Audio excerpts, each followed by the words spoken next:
medianya terverifikasi apa enggak, kita harus tahu. Cek juga di Dewan Pers, bisa dicek. Kalau misalnya namanya nggak jelas itu pasti udahlah bohong. Terus misalnya judulnya juga terlalu bombastis, info A1. Aduh, bahasa Jermannya mah naon boa gitu kan.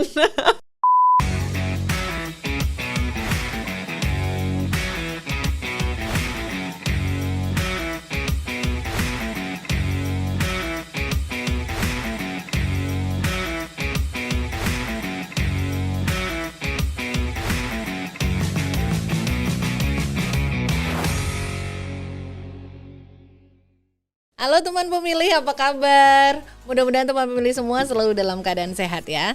Ketemu lagi dengan saya Reni untuk podcast KPU RI.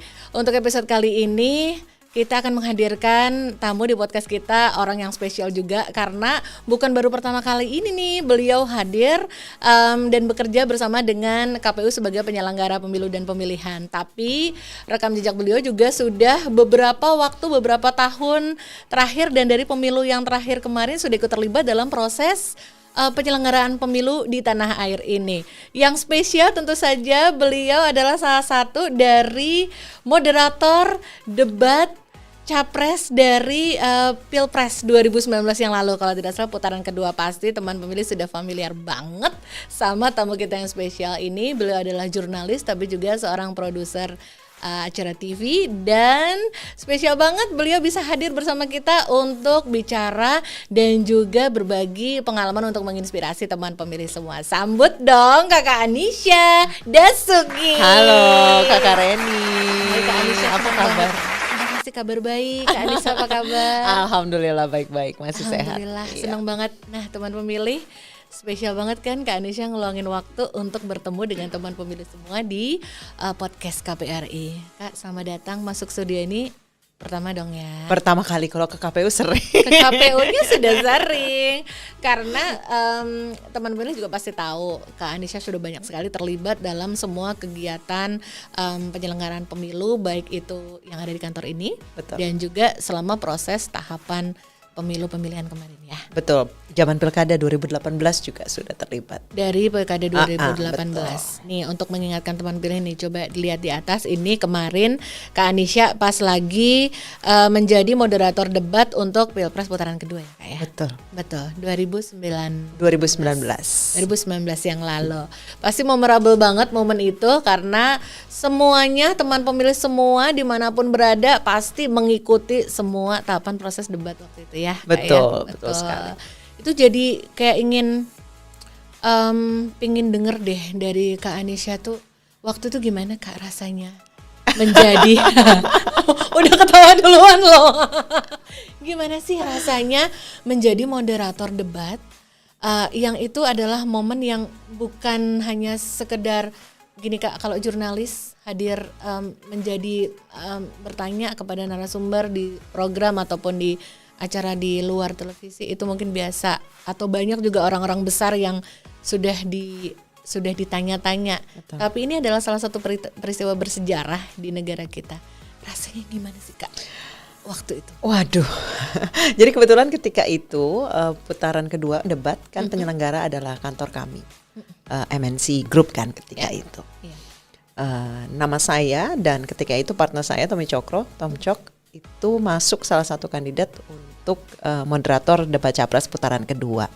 Dan tentunya sempat ada rapat-rapat juga di KPU kan untuk penentuan moderator. Karena memang penentuan moderator itu yang menentukan adalah kedua tim ses pasangan calon. Pasangan calon bukan dari KPU, bukan dari televisi penyelenggara. Semuanya dicek rupanya. Dari mulai background check saya, pekerjaan, sampai media sosial, semuanya itu dicek. Karena untuk memastikan saya jurnalis yang benar-benar memang netral gitu. Ketika itu dikabarin sore-sore, akhirnya dikabarin oleh atasan saya, Nis nanti debat putaran kedua kamu sama Tommy. Waduh itu langsung telepon tuh gak berhenti. Serius Kak? Serius. Telepon langsung gak berhenti, WhatsApp langsung gak berhenti. Ketika itu saya langsung ngabarin pasangan saya sama orang tua dong tentunya gitu. minta doanya segala macam. Ya udah ketika itu sampai malam ya terus balasin WhatsApp, ada permintaan wawancara apa segala macam sampai salah satu rekan kerja saya bilang bahwa nama saya tuh masuk top 10 Google Search kalau nggak salah. Hari itu ketika pengumuman. Iya, betul. Siapa moderatornya di hari itu diumumkan. Betul. Untuk yang putaran berikutnya itu langsung. Tapi karena jarak yang terlalu panjang itu hampir sebulan ya karena ini ya. Pokoknya dari pengumuman sampai akhirnya saya jadi moderator debat capres. Hari H itu 3 minggu hampir 1 bulan. Itu lama. Panjang, cukup lama kan. Keterlibatannya juga cukup intens, rapatnya juga cukup intens, ngebahas topik dan lain sebagainya, sampai kemudian ketemu para panelis juga kan, membahas soal-soal yang nanti akan dibahas pada saat debat capres. Itu ups and down rasanya. Bener-bener kan. Karena yang sebenarnya sih kalau misalnya kedua pasangan calon, saya dengan tim ses 1, tim ses 2 ataupun sebaliknya itu hubungannya dekat karena memang banyak politisi-politisi yang saya ketika di lapangan saya sudah kenal dekat, sering ngobrol gitu kan. Jadi memang hubungan saya dengan kedua pasangan calon tuh oke gitu. Dengan kedua tim ses pasangan calon tuh sangat baik. Bahkan ketika habis meeting di KPU kita habisnya ngobrol-ngobrol gitu kan seperti biasa. Cuma yang paling dikhawatirkan memang komen netizen ya Mbak ya. Gitu ya. Seserem apa Kak waktu itu? Ya maksudnya netizen tidak mengenal siapa saya, integritas saya seperti apa, mereka tidak mengenal. Mereka hanya melihat apa yang menurut mereka terlihat di layar. Ketika itu habis debat capres selesai, itu Instagram saya dibanjiri komentar. Foto terakhir itu dibanjiri komentar macam-macam. Ada yang bilang saya mihak ke B, ada yang bilang saya mihak ke A, ada yang bilang saya nggak mau salaman sama capres A, nggak mau salaman sama capres B. Lihatnya juga, aduh, apa sih? Luar biasa.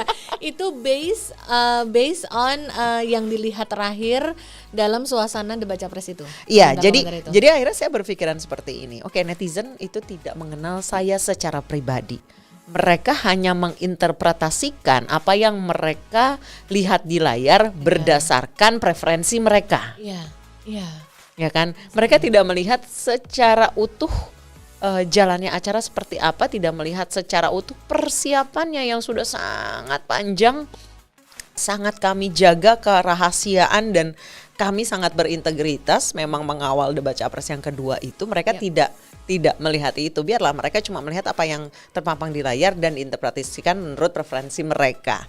Sampai akhirnya salah satu rekan saya, sahabat saya juga bilang gini, udahlah Dok, anggap aja komen netizen itu ramalan bintang. Kalau bagus percaya, kalau jelek udahlah namanya juga ramalan. Itu tipsnya kayaknya mempan banget itu untuk dilakukan ya Kak Anissa ya. Betul. Iya betul. Wah ternyata teman pemilih nggak nyangka ups and downs itu diakui sama Kak Anissa sendiri dalam rangka persiapan sampai hari H, dan mungkin impactnya itu seperti yang Kak Anissa bilang barusan, pasca hari H juga masih hari H itu justru menurut saya komen netizen itu banjir-banjirnya adalah di saat hari H. Sebelum atau hari H setelah event. Karena mereka melihat mereka menduga gestur saya seperti ini atau gesturnya Tommy seperti itu gitu kan. Ya hanya berdasarkan interpretasi mereka. Mereka tidak mengenal saya secara pribadi. Pun kalau mereka mengenal saya secara pribadi, mereka pasti tidak akan berpikiran seperti itu. Betul. Karena kan masyarakat memang, atau bukan masyarakat, netizen memang hanya ya komentarnya memang sesukanya apa yang terlintas di apa yang mereka lihat. Gitu. Sekilas saat itu gitu. Tidak mungkin ada beberapa yang belum menyempatkan diri untuk melihat terlebih dahulu rekam jejak Anisha Dasuki atau moderator debat capres yang lain ya kan Kak ya. Nah, teman pemilih, kalau melihat betapa serunya gelaran kemarin ya yang sudah lewat itu, debat Pilpres itu adalah salah satu tahapan yang paling dinanti masyarakat, paling dilihat, Bahkan seperti tadi Kak Anisha bilang, gerakan seperti apa aja pun bisa diinterpretasikan apapun gitu ya kan. Luar biasa sekali, kayak jangan-jangan nafas aja mesti diatur gitu loh. Oh, nafasnya harus menghadap ke depan. Kayak mau gitu. yoga ya kan. Ternyata luar biasa sekali ya impact atau mungkin juga kalau tidak bisa dibilang tekanan ya keseruan ya Kak ya, keseruan dari momen itu ya. Betul, saya sih tidak mau menganggap itu sebagai tekanan ya, karena memang saya melakukan pekerjaan yang saya suka dan itu menjadi apa ya? Ya sampai sekarang sih belum kepikiran ya ganti pekerjaan lain ya. Dan ini adalah salah satu achievement saya yang besar gitu untuk bisa berkesempatan jadi moderator debat capres, karena nggak semua teman-teman itu dapat kesempatan yang sama gitu kan. Betul sekali Kak. Seperti Kak Anisha dan teman pemilih juga tahu, tidak sembarang person, tidak sembarang jurnalis yang dipilih dalam gelaran debat pilpres. Betul. Ada beberapa waktu itu kan ada beberapa moderator juga dan terbukti memang harus benar-benar dipilih yang rekam jejaknya memang benar-benar tadi seperti yang di info Kak Anisha ya, bersih. memang bersih. Dan ini memang yang calon-calon yang dikeluarkan atau nama-namanya diusung sampai kemudian dipilih sudah melewati banyak sekali pertimbangan. Betul. Dan jangan-jangan penelusuran rekam jejak yang sampai ke media sosial sampai segala macam itu pun juga jangan-jangan memang membutuhkan sumber daya, waktu untuk meneliti nih Kak Anisha Dasuki ini, dicek bener-bener gitu apa aja, pernah ngepost apa aja. Betul. mungkin nge-tweet atau komen apa aja mungkin ya Kak ya, seperti itu ya maybe ya. Rupanya memang sosial media kami di tracing sampai belakang. Pernahkah kami posting soal salah satu yang menjurus ke membela salah satu pasangan gitu. Kalau saya sih selalu menjaga sosial media saya, gimana pun saya jurnalis gitu. Iya. Tidak boleh menunjukkan preferensi ke salah satu pihak. Iya, jadi betul. Ya harus netral. Apalagi ketika di ruang publik, gimana pun saat ini sosial media itu menjadi salah satu ruang publik yang sangat terbuka lebar ya dibandingkan media-media mainstream ya. Memang banyak orang yang lebih memilih lihat di sosmed, kemudian lihat di YouTube ataupun platform media sosial lain gitu. Jadi sangat harus hati-hati, memang kita selain menjaga integritas diri, kita juga harus menjaga nama kita dengan baik sebagai jurnalis. Betul sekali. Tidak semua hal yang ditanam di awal dengan ditata, dijaga dengan baik, dengan rapi, memang hasilnya tidak bohong. Betul. Teman pemilih, mungkin di antara teman pemilih ada mungkin yang masih jurnalis muda, baru mengawali karir sebagai jurnalis, ataupun yang bercita-cita nih, yang masih pada sekolah, kuliah, cita-citanya kelak juga ingin menjadi seorang jurnalis. Itu tips salah satu yang bisa dicatat dari Kak Anisha, bahwa mengatur dan membawa rekam jejak yang baik itu, betul, impactnya akan besar sekali loh. Gimana pun misalnya ada teman pemilih yang mau jadi jurnalis ataupun saat ini jurnalis yang memang baru bergabung dengan media, itu sangat harus hati-hati berkomentar, karena bagaimanapun jurnalis itu punya kewajiban yang cukup berat di pundaknya ketika kita menandatangani kontrak sebagai jurnalis, adalah hanya memberitakan fakta. Dan diberitakannya itu berdasarkan konfirmasi dua arah. Jadi apapun yang kita post di media sosial, komentar kita itu sangat berpengaruh hanya karena kita punya kontrak kerja sebagai jurnalis. Wow. Jadi itu harus benar-benar dijaga apa yang kita posting dan apa yang kita komentari. Itu luar biasa, hanya bisa didapat dari seorang Anisha Dasuki. Mau membagi kalimat seperti ini buat teman pemilih semua. Thank you loh kakak. Sama-sama. Nah, teman pemilih, tidak hanya debat capres atau debat pilpres 2019 yang waktu itu Kak Anisha di putaran kedua. Sebelum-sebelumnya Kak Anisha juga sudah terlibat di dalam menjadi moderator beberapa debat untuk pemilihan kepala daerah. Itu ada rekam jejaknya banyak banget tuh, pernah di Pilgub Morowali. Tuh, itu pertama kali ya. Tahun 2018. 2018. Berlanjut di Pilgub ada Jatim, Jawa Barat, kemudian NTT, terus bahkan Depok juga, ya, kayak Tangerang juga. Mungkin teman pemilih juga ngikutin semua itu. Kalau tinggal ketik di mesin pencari, Anisha Dasuki sudah keluar listnya semua, pernah terlibat di dalam momen-momen kepemiluan di mana saja. Jadi memang bukan baru pertama gitu loh hadir di momen-momen kepemiluan yang digelar di tanah air. Kak Anissa, baru dari cerita singkat Kak Anissa yang dirasain ketika menjadi moderator debat. Jadi terlintas nih pertanyaan nih mewakili teman pemilih. Kak Anissa tuh emang sebenarnya cita-citanya apa sih Kak? Apa ya?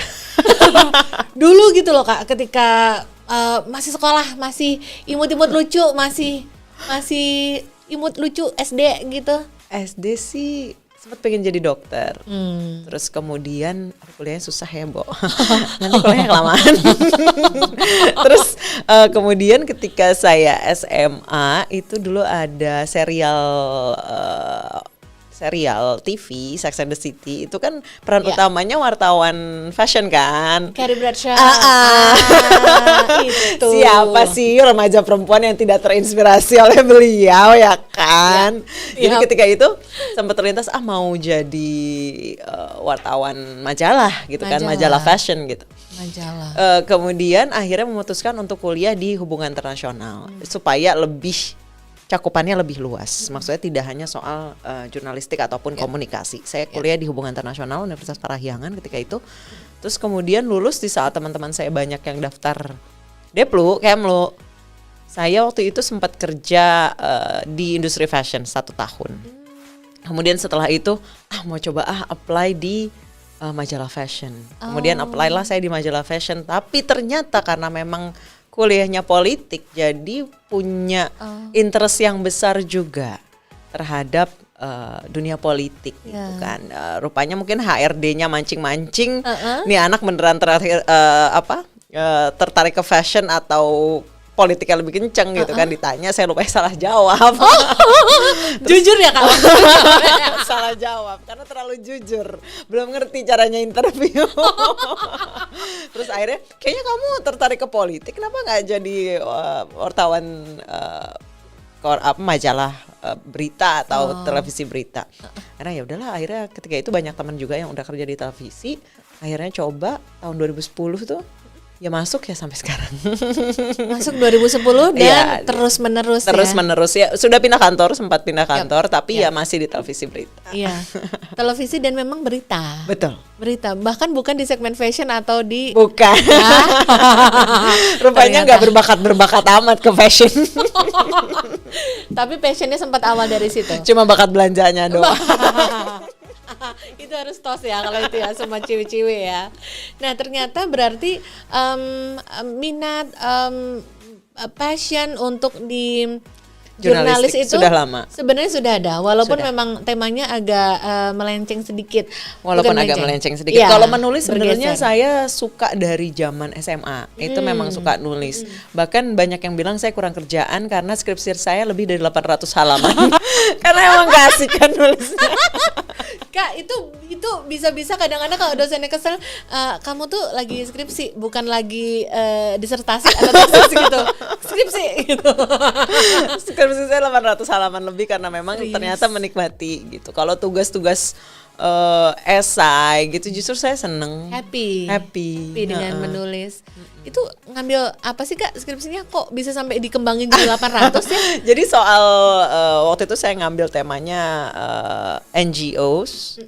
Jadi yang menangani, yang mengajarkan gimana caranya petani-petani supaya bisa tanam secondary crops selain di sawah gitu. Sawah kan ketika itu kan padi, sampai sekarang sih padi itu kan sulit ya, kena hama sedikit dia mati, perubahan cuaca sedikit dia mati. Sementara ada secondary crops yang adalah tanaman palawija, ya bisa Anda tanamin tuh di lahan Anda ketika memang cuacanya sedang tidak menentu gitu. Bagaimana mereka mengedukasi, kemudian membiayai juga petani-petani yang kemudian mau beralih ke tanaman secondary crops itu palawija. Jadi yang ditulis tentang si NGO-nya. Iya, kemudian edukasinya juga sampai ke rantai pasokan.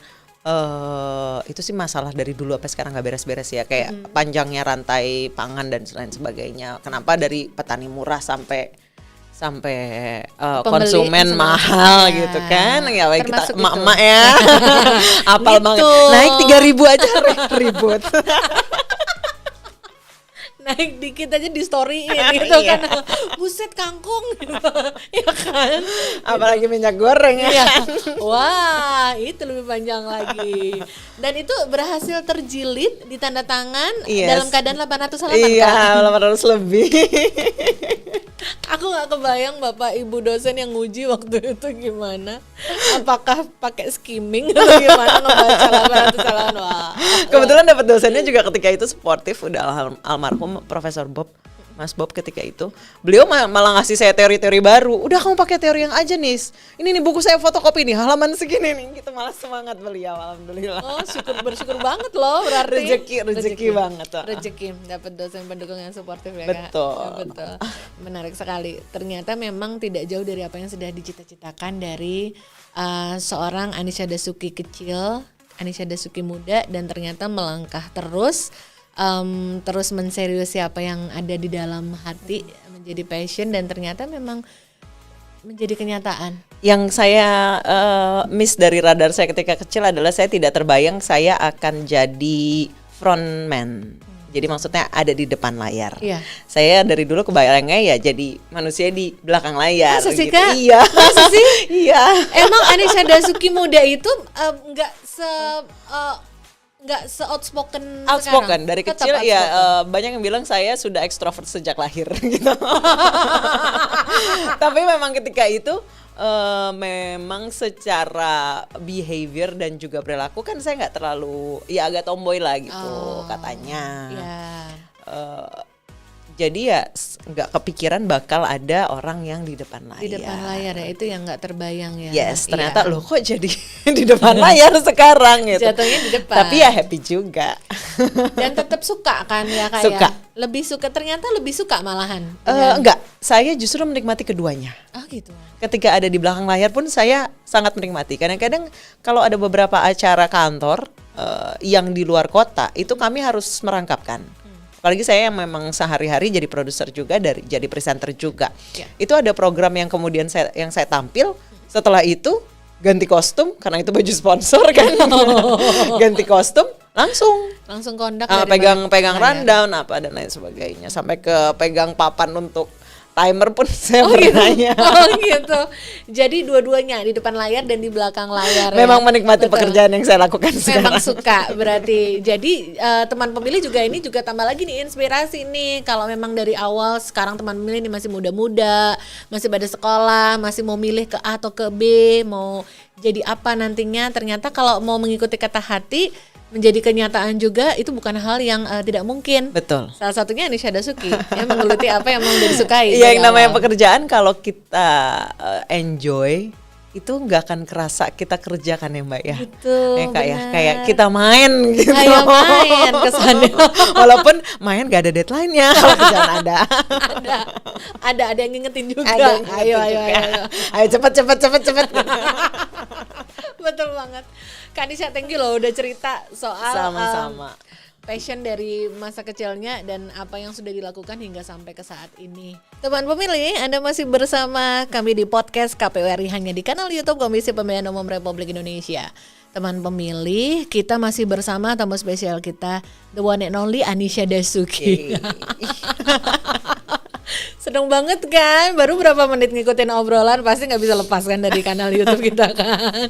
Kak Anisha menjalani profesi yang Kak Anisha pilih dan jalani saat ini di depan layar sebagai seorang presenter berita, tapi juga Kak Anisha juga leading tim untuk memproduseri program berita juga. Ada tantangan khusus nggak Kak kalau Kakak harus menyajikan suatu paket berita atau informasi berita khususnya yang terkait sama kepemiluan? Betul. Ada tantangan khusus atau kompleksitas khusus nggak sih Kak? Kompleksitas sebenarnya banyak ya Mbak ya. Teman-teman KPU juga menghadapinya. Salah satunya adalah dengan gempuran hoax yang saat ini lebih mudah karena adanya sosial media. Sebelum saya melihat peran sosial media dalam menyebar hoax dan juga informasi, baik itu benar ataupun hoax, itu sejak Pilkada 2012.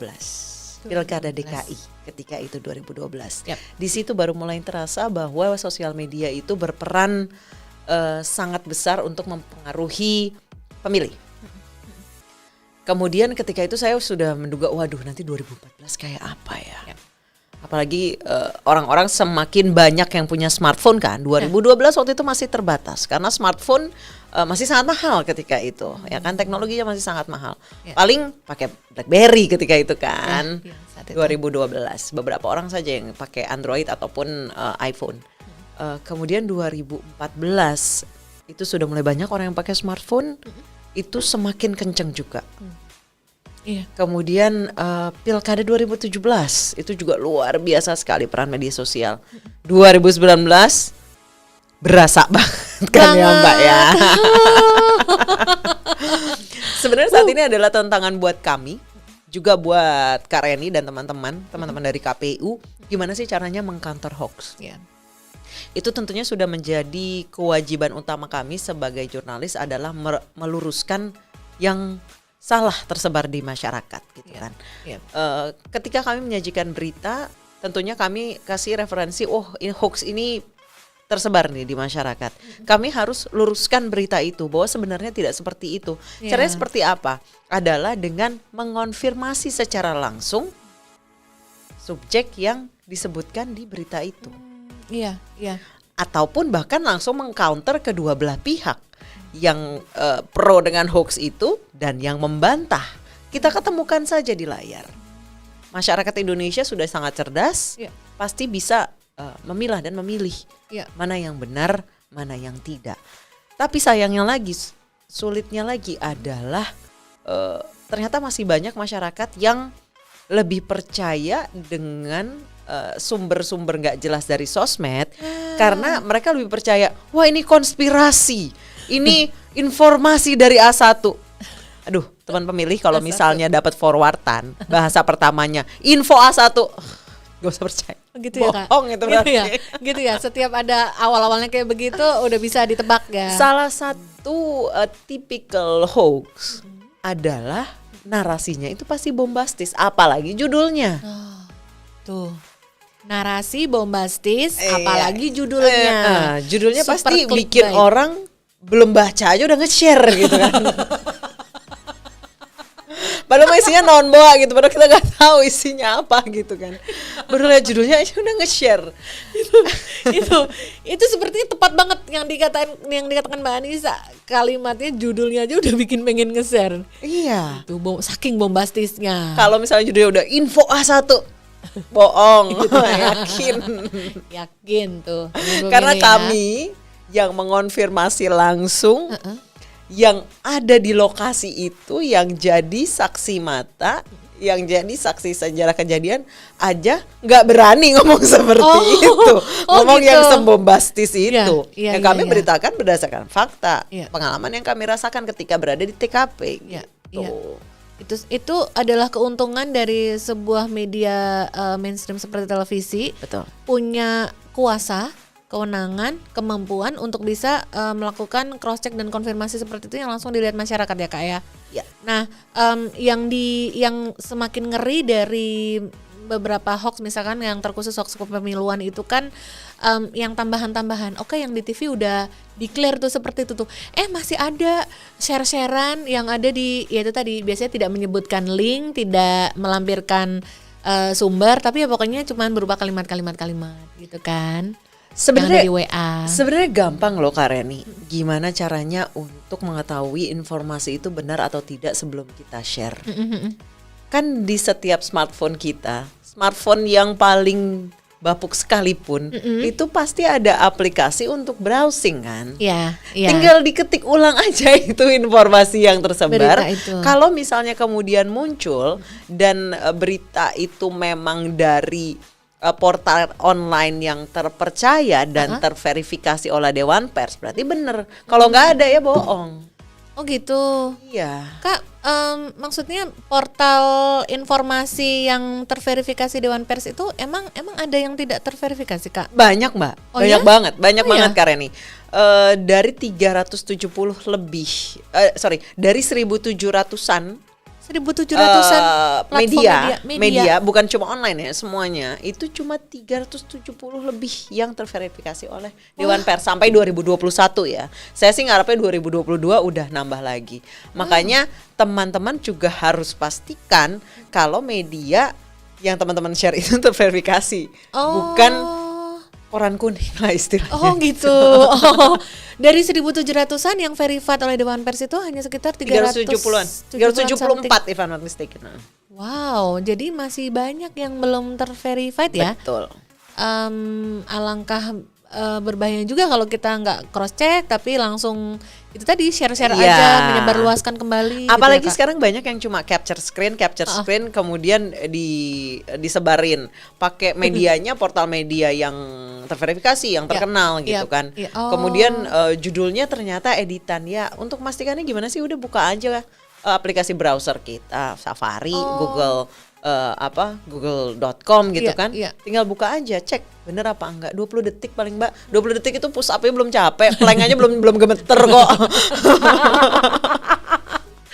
Intinya secepat itu gitu untuk kalau mau mencari dulu, menyaring ya bahasa sekarang ya Kak, menyaring dulu sebelum nge-share kembali gitu. Tapi nggak bisa dipungkiri nih Kak, selain ternyata berita-berita yang dimunculkan sama media yang itu tadi belum terverified, mohon maaf nih teman pemilih juga pasti mungkin banyak mengalami, kita juga yakin Kak Anissa sendiri juga pasti banyak mengalami, banyak banget memang judul-judul berita itu yang memang bahasanya tuh judulnya tuh super clickbait, jadi kayak memang baru ngelihat judulnya ini sudah bikin orang jadi ini jangan-jangan bisa tersesat nggak ya ini nanti kalau baca ini gitu, gimana Kak Anissa? Sebenarnya clickbait itu kan yang namanya clickbait, pancingan kita supaya ngeklik. Itu adalah sebenarnya tantangan buat masyarakat supaya meningkatkan literasinya, supaya kita baca isinya apa. Jadi jangan cuma baca judulnya doang, itu namanya bukan clickbait. Gak perlu diklik, di capture aja ya kan kalau itu berarti.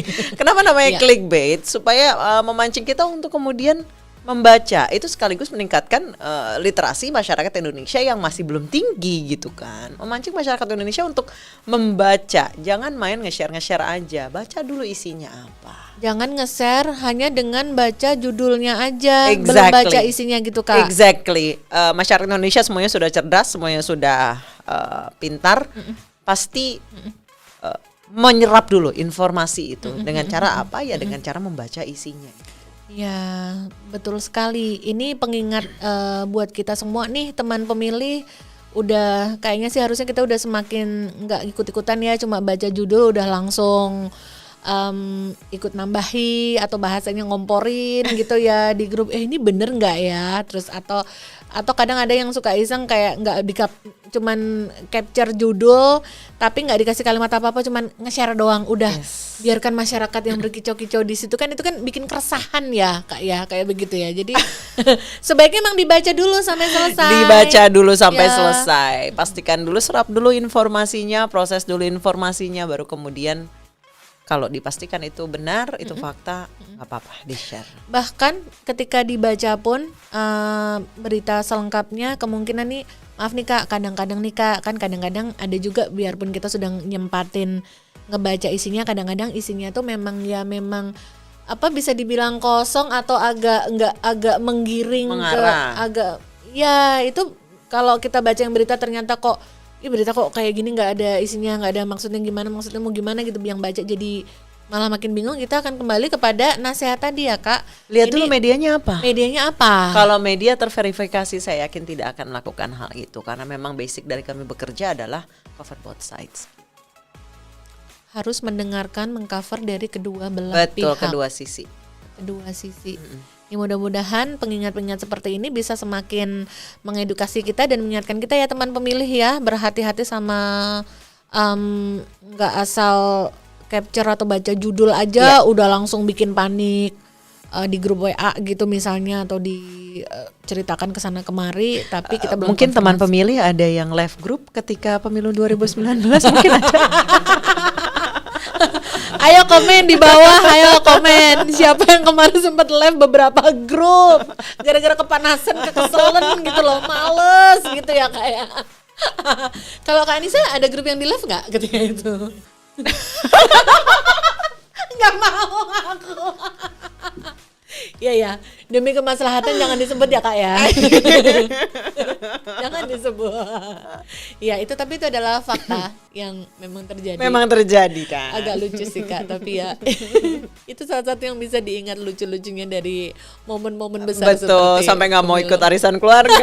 Masih ada teman-teman yang seperti itu. Ya menghindari dulu gitu ya Kak ya. Ya seperti. Kalau sekarang sih juga ngehindarin, soalnya ditanya kapan kawin mulu. Iya. Bener itu. Ada aja alasan buat kita inilah, buat menghindari lah ya. Kumpul keluarga besar, aduh. Ya gitu deh. Nah teman pemilih, mudah-mudahan itu bisa mengedukasi kita bareng-bareng ya. Karena kan Kak, kalau kita bicara antara penyelenggara pemilu atau pemilu pemilihan disebelahkan sama media atau jurnalistik atau jurnalis gitu kan, ada satu titik in between itu ada yang namanya hoax itu tadi. Iya. Gitu. Dan kita patut berbangga sih dengan sekarang juga kan netizen, masyarakat itu tidak semuanya juga cupu lugu, tapi banyak juga udah semakin pintar. Yang lucu nih Kak, misalnya kalau misalnya di sebuah grup ada seorang temen yang memang seneng banget nge-share berita atau informasi yang belum lurus gitu ya, belum dicek dulu udah di-share, itu tiba-tiba sudah ada anggota grup lain yang langsung menge-share ulang counterannya. Oh itu sudah di-declare kalau hoax kok teh, ini konfirmasinya. Jadi dan itu cepet banget gitu loh Kak. Jadi kayak orang itu udah nyimpen gitu loh apa sangkalan-sangkalan atau konteran-konteran atas hoax itu udah pada nyimpen, begitu ada yang ngeser hazet gitu langsung. Saya juga suka perhatiin kan grup itu, saya dalam hati, ya ampun gue aja piring bekas sarapan dicucinya makan malam. Ini kok cepet banget ya. Ya itu berarti ternyata arus informasi di Indonesia, di tanah air itu memang segitu cepatnya gitu. Betul. Gimana pun kita tidak bisa memungkiri bahwa arus informasi itu sekarang sangat cepat dan sangat mudah diakses setiap orang. Sebenarnya balik lagi ke kitanya, sebijak apa sih kita untuk nge-share hantaman atau deruan informasi yang masuk ke kita gitu. Ya, betul sekali. Tapi kita pengen kembali nanya lebih dalam lagi ke Anisha dan juga teman-teman jurnalis gitu, sepanjang karir bekerja ya atau berkiprah di jurnalistik gitu, terkhusus kalau di masa-masa pemilu gitu Kak, apa sih tantangan yang paling menantang buat teman-teman jurnalis apa memberitakan tentang kepemiluan tuh? Yang paling menantang sebenarnya adalah gimana cara kita untuk meng-counter hoax. Itu ya, supaya Kak, masyarakat itu teredukasi dengan baik bahwa yang terjadi itu sebenarnya tidak seperti itu gitu. Bahwa memang negara ini memang menginginkan yang terbaik buat masyarakatnya gitu kan. Kita harus meluruskan hal itu, bahwa tidak semua itu ada kong kali kong yang berkaitan dengan uang gitu kan. Banyak kok orang-orang yang memang berintegritas gitu untuk membangun negara ini gitu. Gimana sih cara meluruskan mereka supaya ayo loh ikut pemilu. Ini politik praktis yang terjadi di Indonesia, pemilihan langsung itu adalah menurut saya adalah sebuah privilege. Tidak semua negara loh punya privilege memilih pemimpinnya sendiri. Banyak banget yang masyarakat yang tidak berdaya, pemimpinnya gonta-ganti ini itu mereka ya nggak bisa protes, nggak bisa milih gitu. Betul. Jadi memilih pemimpin kita adalah sebuah privilege. Makanya kalau Anda punya suara, ya pergunakan suara itu sebaik mungkin gitu. Nah, itu yang patut diketahui lebih banyak lagi dan lebih luas lagi. Tidak semua orang di negara-negara di seluruh dunia ini, tidak semua didapat kesempatan, privilege khusus untuk bisa memilih. Dan kalau teman pemilih ini punya suara untuk memilih, please cek calon-calon yang ada di daerah teman-teman sendiri. Cek background check, kemudian cek visi misinya sesuai atau tidak, cari tracing ke belakangnya seperti apa. Bukan cuma untuk kepala daerah, tapi juga untuk legislatif. Menurut saya legislatif juga sangat penting karena mereka adalah yang buat kebijakan. Ya, yang buat undang-undang, betul. yang menentukan kita kehidupan kedepannya seperti apa. Iya, betul. Itu jauh lebih penting loh, Yes. gitu ya. Jadi kalaupun pilih juga tidak asal pilih ya Kak ya. Betul, Ya. kita harus bisa tracing dan ketika kita milih jangan cap cip cup gitu kan. Kalau legislatif kan panjang gitu kan. Ya, jangan cap cip cup. Coba teman pemilih sekarang siapa yang cap cip cup yang ngaku? Nggak ada yang berani ngaku. Waktu buka kan kertasnya segede koran. Iya. Udah ini aja. Yang penting sudah ikut milih gitu. Ya. Jangan pelajari calon Anda satu persatu. Ketika sudah masuk ke bilik suara itu sudah harus punya pilihan. Tuh, penting banget untuk diingat nanti ya teman pemilih ya, karena ini hak yang istimewa untuk bisa menggunakan hak suara. Betul. Ya, Kak ya. Kak Nisa, ajakin dong teman pemilih untuk subscribe di kanal YouTube KPU dong Kak. Ayo dong. Teman-teman kalau misalnya mau tahu informasi-informasi penting terkait dengan kepemiluan sekaligus juga memperkaya literasi teman-teman supaya tidak terjebak hoax yang beredar juga, jangan lupa subscribe kanal YouTube-nya KPU RI dan dengerin podcastnya. Jangan lupa komen kalau misalnya ada pertanyaan juga bisa langsung ya. Bisa. Ditanyakan langsung, nanti pasti akan dijawab oleh Karen. Asik, makasih loh Kak Anissa. Tuh udah diajakin sama Kak Anissa ya subscribe, jadi harus klik subscribe sekarang karena subscribe itu gratis. Betul. Ya, itu magic word-nya Kak. Gratis. Gratis. Oke, teman pemilih dan Kak Anisha, sekarang kita akan kita sampai nih di sesi-sesi di mana kita mau baca ini pertanyaan teman pemilih yang sudah dititipin dari IG story KPU RI yang sudah kita post, dan ini sudah ada beberapa teman pemilih dari berbagai daerah. Betul. Yang sudah menitipkan beberapa pertanyaan nih Kak. Ada banyak banget, tapi kita akan pilih beberapa yang bagus-bagus, yang relate. Yang pertama Kak, ada salah satu teman di Sulawesi Barat.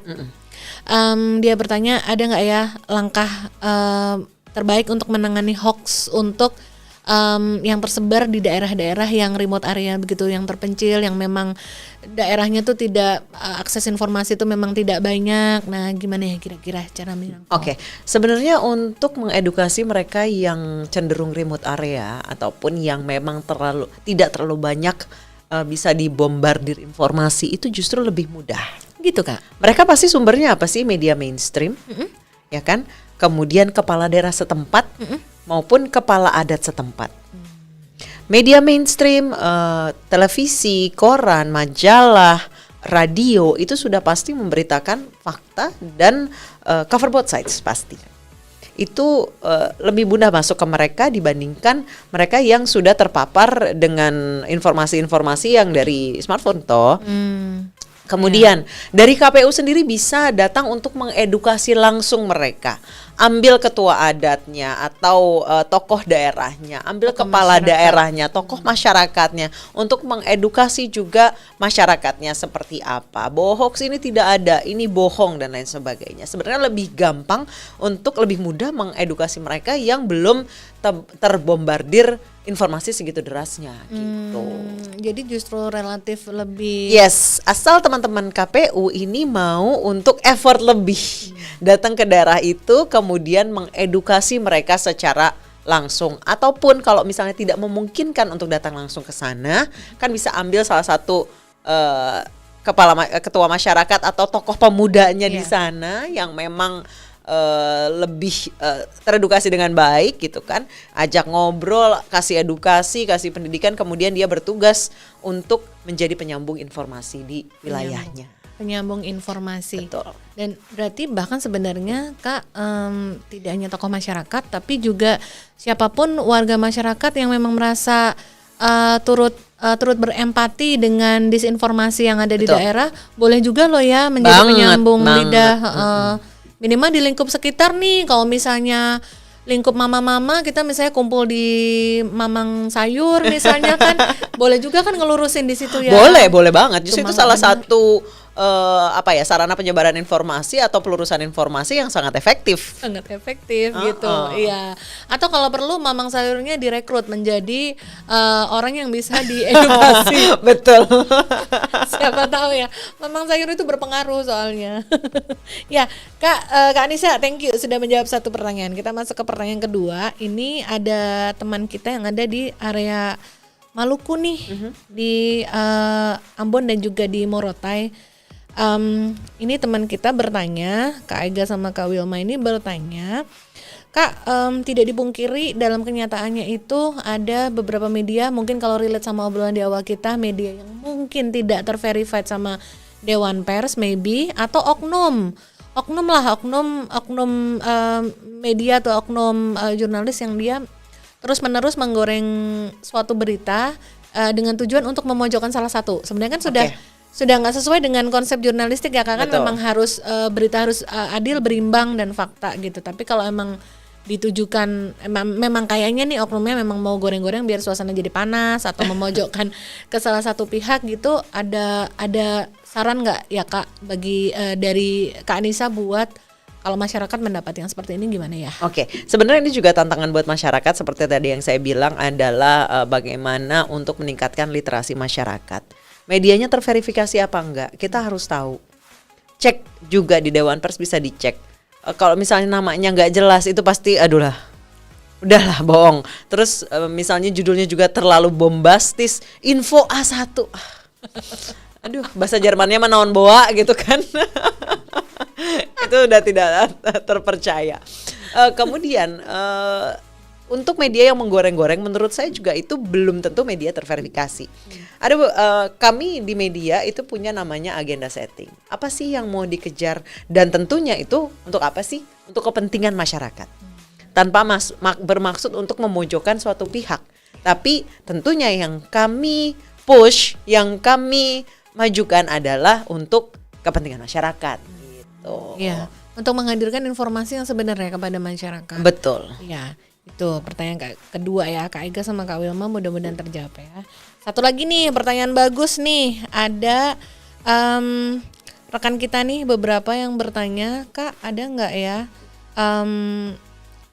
Oh ini dari Bali malahan. Ada Kak Budi yang bertanya. Dengan rekam jejak Kak Anisha, ini yang ditanya pendapat berbedanya Kak Anisha nih. Kak Anisha itu jurnalis, produser berita, kemudian juga sudah terlibat sekian banyak dalam momen kepemiluan, salah satunya debat capres. Kak Anissa itu mengetahui bisa dibilang jauh lebih banyak bagaimana sebuah proses pemilu atau pemilihan itu diselenggarakan, rumitnya seperti apa, kerepotannya seperti apa, hal-hal yang harus dijaga dan diantisipasi seperti apa. Dengan pengetahuan Kak Anissa yang mengetahui segitu beratnya atau segitu menantangnya suatu proses pemilihan, Kak Anissa apa pendapatnya untuk atau nasihatnya kepada teman pemilih bahwa satu suara itu sangat berarti? Oke. Teman pemilih satu suara yang teman-teman punya itu harganya mahal banget. Bahkan menurut saya itu priceless. Berapapun ditawarin itu jauh lebih mahal dari itu. Itu adalah sebuah privilege tadi yang saya bilang, karena tidak semua masyarakat di dunia ini punya privilege yang seperti yang kita miliki, yaitu suara untuk memilih pemimpin kita dan calon dan legislatif kita, dan yang nanti menentukan kita ke depannya membentuk undang-undang dan lain sebagainya. Itu harus teman-teman pergunakan dengan baik, karena satu pemilu di daerah teman-teman, walaupun itu cuma mungkin bupati wali kota deh, kabupaten kota, itu prosesnya panjang banget, ribet banget.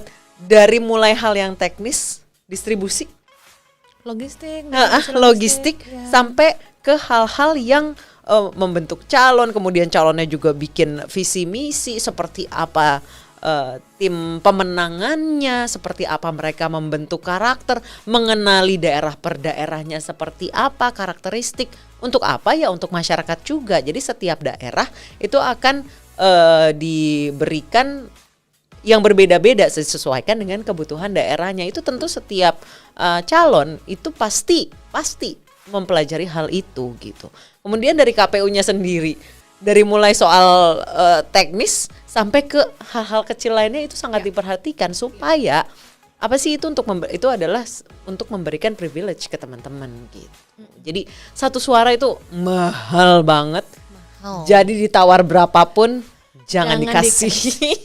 Tuh, kata Anissa Dasuki. Suara teman pemilih berapapun harganya mahal banget. Priceless, jangan dikasih. Nah, itu tadi diingat ya teman-teman. Termasuk juga mungkin teman pemilih mungkin kalau tadi mungkin berasal dari beberapa kelompok yang tadi udah saking lelahnya jadi keluar grup grup tadi itu, maybe nih Kak ada beberapa yang jadi kayak apatis, nggak mau gunain hak suaranya, kembali cobalah direnungkan kembali apa yang dikatakan Kak Anisha tadi. Karena sebenarnya dengan smartphone ya di genggaman kita itu lebih mudah loh menelusuri rekam jejak calon-calon pemimpin kita, baik itu kepala daerah ataupun legislatif ya. Kita tinggal browsing namanya ketahuan tuh semua. Lihat sosmednya langsung ketahuan semua. Makanya kalau misalnya teman-teman memang punya sosmed, internet di daerahnya kenceng, gunakanlah kesempatan itu untuk menilai calon yang akan kita pilih. Nah, itu dia, mudah-mudahan bisa kembali mengetuk hati teman pemilih juga, khususnya yang kayak udah mulai lelah gitu dengan aduh nanti udah mau tahapan pemilu, udah mau masuk pemilu, aku udah lelah, aku nggak mau pakai hak suaraku. Lelahan juga Kak Reni. Iya, kalau udah tugasnya Kak. Iya, betul.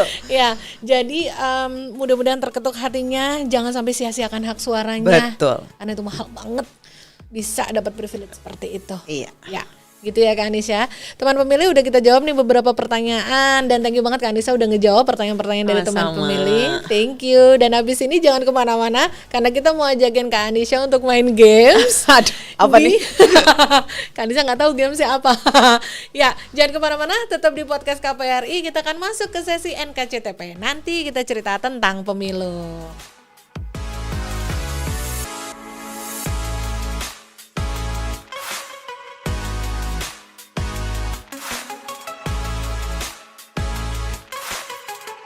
Ya teman pemilih, terima kasih ya masih bersama kami di podcast KPU RI hanya di kanal YouTube Komisi Pemilihan Umum Republik Indonesia bersama tamu spesial kita Kak Anisha Dasuki. Yeay. Dan seperti udah dijanjiin kita akan masuk ke sesi main games nih. Untuk NKCTP kali ini kita ngoreknya bukan ngorek cerita tapi ngorek kekagetan atau refleksi refleksnya Kak Anisha nih. Kak, jadi kita akan ajak Kak Anisha untuk main menjawab dalam 30 detik ya. Okay. Menjawab cepat lah. Jadi kita akan aku akan bacakan 2 kata-kata, Kak Anisha langsung ngejawab, gak boleh dipikir, langsung apa yang ada 2 kata, misalnya gelas atau sendok. Kak Anisha langsung jawab, pilih salah satu, nggak usah dipikir lama. 10 pertanyaan kita selesaiin. Nah setelahnya baru nanti Kak Anisha boleh cerita kenapa milih itu, gitu ya. Wolo. Oke. Siap ya, timernya ya, kita hitung bareng-bareng. Jadi ingusan. Oke, sekarang aku akan bacakan. Tolong nanti kamera ke Kak Anisha ya, jadi kita bisa lihat nanti Kak Anisha. Ya, udah siap Kak? Insyaallah. Ya, 3, 2, 1. Memimpin atau dipimpin? Waduh. Loh kan, kakak gak gitu. Kakak kamu harus langsung jawab. Apa gitu?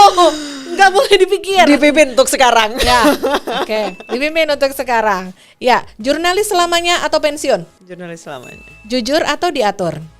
Jujur. Merindukan atau dirindukan? Dirindukan. Depan layar, belakang layar? Waduh, depan belakang boleh nggak? Kak, depan layar, belakang layar. Sekarang depan dulu. Depan layar, baik. Mengikuti, diikuti? Diikuti. Diikuti. Memilih atau dipilih? Memilih. Debat capres, debat pilgub? Capres dong. Capres dong. Membaca atau menulis? Menulis. Anchor news atau caleg? Anchor news dong.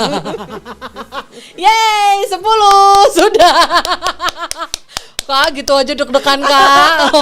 Lo cuma gitu loh kan. Saya tuh deg-degan takut ditanyain suami apa Hyun Bin. Saya nggak bisa jawab. Takutnya nanti malah gak bisa jawab gitu. Suruh milih suami atau Hyun Bin. Waduh. Serba salah nanti. Takutnya ada yang tersakiti kan. Oke Kak, coba ya kita ulang lagi ya Kak. Tadi yang bingung tadi tuh. Tadi apa Kak yang bingung Kak? Pertama ya, apa? Memimpin atau dipimpin. Sekarang masih dipimpin dulu. Pengennya dipimpin dulu. Kalau ilmunya sudah mantep, pasti harus memimpin. Oke, true. Tadi yang bikin bingung lagi adalah depan layar, belakang layar. Yes, depan layar atau belakang layar. Karena saya suka dua-duanya. Seberat itu menentukan kayak Kayak maksudnya kan ada kayak yang lebih prefer apa gitu loh Kak? Enggak, saya seneng dua-duanya. Karena dua-duanya ya. Iya ya. Depan layar malesnya itu cuma males dandannya doang, males makeupnya doang. Boleh nggak sih makeup tinggal ditempel, rambut tinggal dipasang gitu. Yang males cuma itu doang yang bikin males depan layar. Gitu. Saya sih menyenangkan. Oh nggak nyangka loh. Kirain suka loh Kak. Suka, cuma kadang-kadang Cuma wajah diurak-urak tiap hari itu kan rasanya. Tiap hari sih ya. Rambut disasak-sasak tiap hari, dicatok-catok tiap hari gitu itu aduh. Ya lo kalau bisa kabur nih rambut gue. Pengen misah gitu ya kabarnya. Gue gak mau jadi rambutnya Nisa, capek. Aku gak mau ikut kamu gitu. Iya ya. Terus tadi yang lumayan dijawab dengan cepat adalah jurnalis selamanya atau pensiun. Yes, jurnalis selamanya. You wanna be forever journalist. Insya Allah. Amin. Untuk saat itu masih seperti itu. Iya, iya, betul. Tapi kan suratan tidak ada yang tahu. Iya, betul. Yang kita lakukan menjalani yang terbaik betul, ya Kak. Exactly. Tadi apalagi teman pemilih yang Kanisa kayak agak ragu-ragu, bingung tadi? Kayaknya udah deh. Udah ya? Capres sama Pilgub gampang tadi milihnya. Memilih atau dipilih tadi kayak masih Iya. hati-hati tuh memilih jawabnya. atau dipilih. Jawaban saya memilih. Memilih. Ya dong. Saya cuma satu-satunya, saya harus banyak pilihan. Ya. Saya cuma satu-satunya. Aku nggak mau dipilih atau nggak dipilih. mau. Aku maunya memilih karena aku adalah satu-satunya. Masuk akal. Masuk akal ya itu tadi. Ya cuman dua itu tadi kok yang bikin depan layar belakang layar sama memimpin dipimpin tadi yang bikin Kak Anissa agak gagu ya. Agak deg-degan jawabnya. Padahal mah itu mah buat seru-seru aja ya nggak sih? Oke, thank you Kak Anissa udah join di gamesnya. Sama-sama Kak Reni. Ya, thank you banget teman pemilih. Jangan kemana-mana, tetap di kanal YouTube Komisi Pemilihan Umum Republik Indonesia. Makasih loh teman pemilih masih tetap setia di layar YouTube Komisi Pemilihan Umum Republik Indonesia untuk mengikuti podcast KPU RI bersama Anisha Dasuki. Kak Anissa, di masa sekarang ini sepertinya tuh isu perempuan dan bukan perempuan itu tetap masih relate untuk dibicarakan. Cerita dong Kak, apa sih keuntungan dan juga tantangan sebagai jurnalis perempuan di selama Kak Anissa berkiprah nih karirnya? Saya sih bersyukur ya, maksudnya di industri kreatif, dunia televisi ataupun media itu kami lebih egaliter. Maksudnya perempuan bukan perempuan, kami dilihatnya sama. Gitu ya. Kesempatan untuk perempuan sama banyaknya dengan kesempatan untuk laki-laki. Bahkan menurut saya untuk perempuan kesempatannya itu lebih banyak karena perempuan punya keluasan tersendiri kan. Ya kan, untuk mendekati narasumber, untuk mingle sama orang, untuk bisa bonding sama orang gitu. Jadi menurut saya di kantor saya sih no issue. No issue. Soal perempuan gitu, karena kita semua dinilainya sama, mau itu perempuan mau itu laki-laki punya kesempatan yang sama gitu. Karena menurut saya perempuan dengan embel-embel kewajiban yang melekat kalau kata masyarakat itu ya sekarang udah nggak relate lah. Banyak perempuan yang memilih keluarga atau pekerja, menurut saya itu bukan pilihan. Dua-duanya bisa berjalan beriringan kok gitu kan. Betul. Asal kita juga punya pasangan yang support gitu. Menurut saya itu bukan sebuah pilihan karena dua-duanya bisa berjalan beriringan. Saya selalu mengencourage perempuan untuk bisa, kalaupun tidak berkarir, tapi ya tetap harus bisa berdiri di atas kaki sendiri dong. Jangan menggantungkan diri ke pasangan ataupun ke orang lain.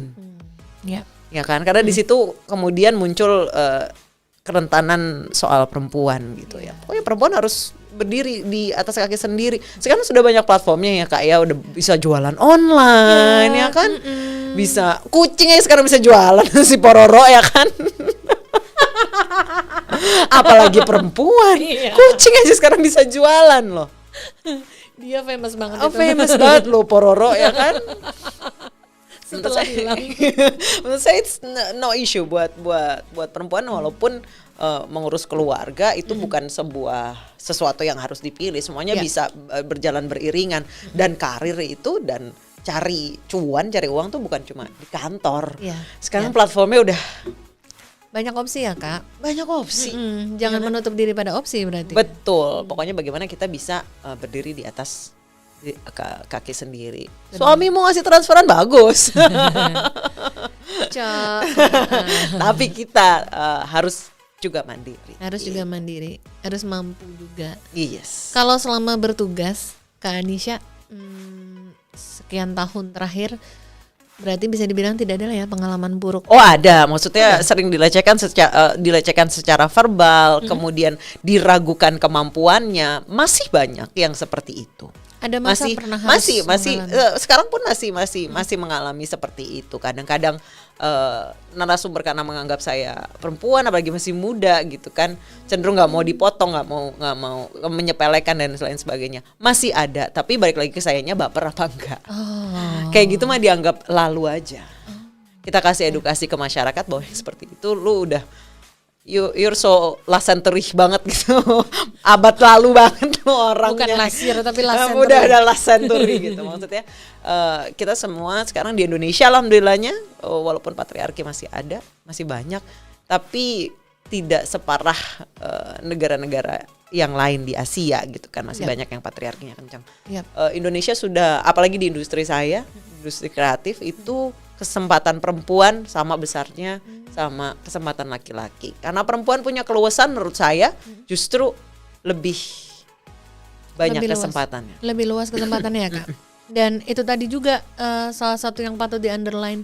Kita tinggal di Indonesia yang memang lingkungannya walaupun patriarki masih memberi kesempatan ya Kak. Betul. Banyak kan di masa sekarang yang di banyak. negara-negara lain itu perempuan gak ada akses. Betul, apalagi sekarang di Indonesia ada kewajiban sekian persen kan untuk perempuan dari mulai menteri sampai legislatif. Betul banget. Ini mudah-mudahan ini dinotis banget sama teman pemilih ya. Teman-teman pemilih yang perempuan-perempuan masih muda, masih mencoba memberanikan diri untuk menjajaki pilihannya.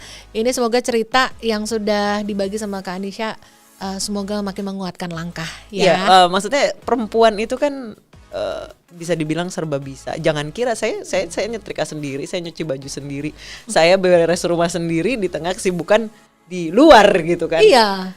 Bisa Kak. Dan itu pilihan. Kalau mau pakai asisten rumah tangga ya terserah. Tapi saya memilih untuk mengerjakan sendiri. Kalau itu saya percaya karena saya lihat di IG-nya Kak Anisha masang galon sendiri. Itu skill khusus. Tapi akhirnya nyerah beli galon bawah. Oh iya. Yang galon bawah nggak diposting. Enggak. Karena itu nggak keren. Itu memang salah satu hal yang patut kita buktikan sih Kak, mengangkat galon itu. Iya. Ya, soalnya sekarang udah ada teknologi di mana galon itu udah di bawah. Kalau nggak bayar aja abangnya, bang pasangin dong, tambahin 5.000 ya kan. Tapi once in a lifetime Kak, memang harus nyoba. Harus tahu aku bisa. Tapi kok. Enggak seberat itu kok galon beneran. No. Coba dicek deh di IG-nya Kak Anisha. Tapi Kak Anisha harus jinjit loh. Pasang galonnya. Tapi itu effort yang patut dikenang ya kan. Betul. Sering kejepit soalnya kelingkingnya sama galon. Oh iya. Iya betul. Itu menyenangkan sekali walaupun sederhana menyenangkan ya. Mudah-mudahan menginspirasi ya teman pemilih ya. Nah, Kak Anisha, sebentar lagi kita akan masuk di tahapan pemilu. Betul. Kita akan jelang pemilu serentak 2024 itu di 14 Februari 2024. Salah satu peristiwa demokrasi besar yang patut kita persiapkan baik-baik untuk kita jalani bersama nanti. Kak Anisha sebagai seorang jurnalis senior, secara pribadi ataupun secara tugas karir yang kakak pilih itu, ada ekspektasi nggak Kak untuk momen besar tersebut nanti 2024? Kalau untuk jurnalis senior masih belum ya Mbak ya, Kak ya masih jauh. Masih jauh. Kalau untuk di dunia jurnalistik itu 10 tahun 20 tahun itu masih anak kemarin sore.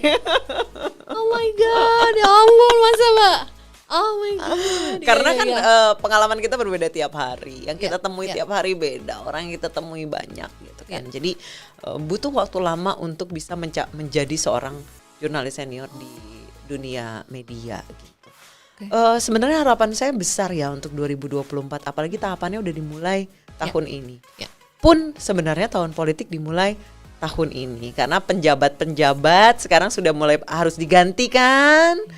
Ya kan, itu sudah menuai polemik. Kemudian bagaimana yang mereka ingin tetap di posisinya atau naik di posisinya, harus mengenalkan diri ke masyarakat. Platformnya sekarang banyak, pasti sudah mulai dari tahun ini. Tahun politik lebih panjang sekarang. 2 tahun, kalau dulu kan cuma setahun, 2019, 2020 gitu kan, 2018.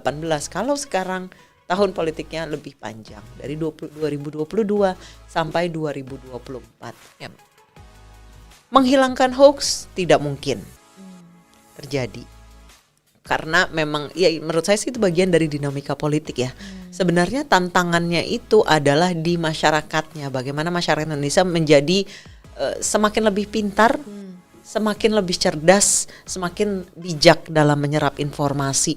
Jadi apa yang terjadi di 2019 itu saya sih berharapnya tidak terjadi lagi di 2024, karena 2024 saya harapannya masyarakat akan semakin bijak. Jadi ketika mendapat informasi, dapat bombardir informasi, tidak bisa kita hindari, kita semua pegang smartphone gitu kan. Kita tidak bisa menghindari hujaman informasi, tapi kitanya yang harus lebih cerdas, kitanya yang harus lebih bijak. Kalau ada judul bombastis, dicek, dibuka, kliknya, diklik, kemudian dibaca isinya apa. Kalau tidak percaya, diverifikasi.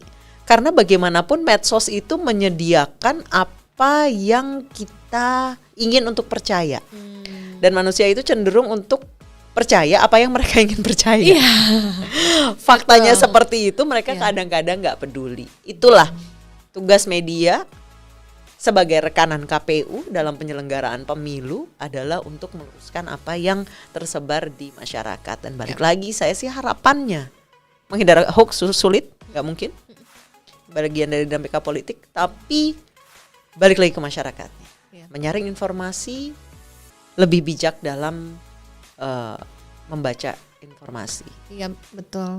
Itu mudah-mudahan akan menjadi pengingat yang baik yang diharapkan Mbak Anissa tadi, karena kita juga sama-sama dari sisi penyelenggara pun juga berharap semua proses dan tahapan ini dan hasil akhirnya nanti semuanya memang bermanfaat dan memang untuk masyarakat. Betul. Jadi kembali lagi ke masyarakat besok, untuk gelaran besok lebih bijak, lebih hati-hati. Teman-teman yang punya suara itu harus mempergunakan privilege itu sebaik mungkin. Jadi jangan mudah percaya hoax, literasi diri dengan baik, lebih bijak dalam menyerap informasi, karena suara itu cuma satu punya Anda, nggak punya dua. Nggak punya dua, satu kali. Iya, betul. Nah, itu kita bakal sama-sama berangkat dari situ ya teman pemilih, menjaga hati supaya nanti jangan sampai nih terjadi hal-hal yang malah membuat misalkan yang terulang kemarin, misalnya silaturahmi jadi putus, live group, nggak mau ikut arisan keluarga. Hanya karena disinformasi yang terlanjur ke share terlalu luas, tapi tidak bisa diandalkan kebenarannya itu tadi ya.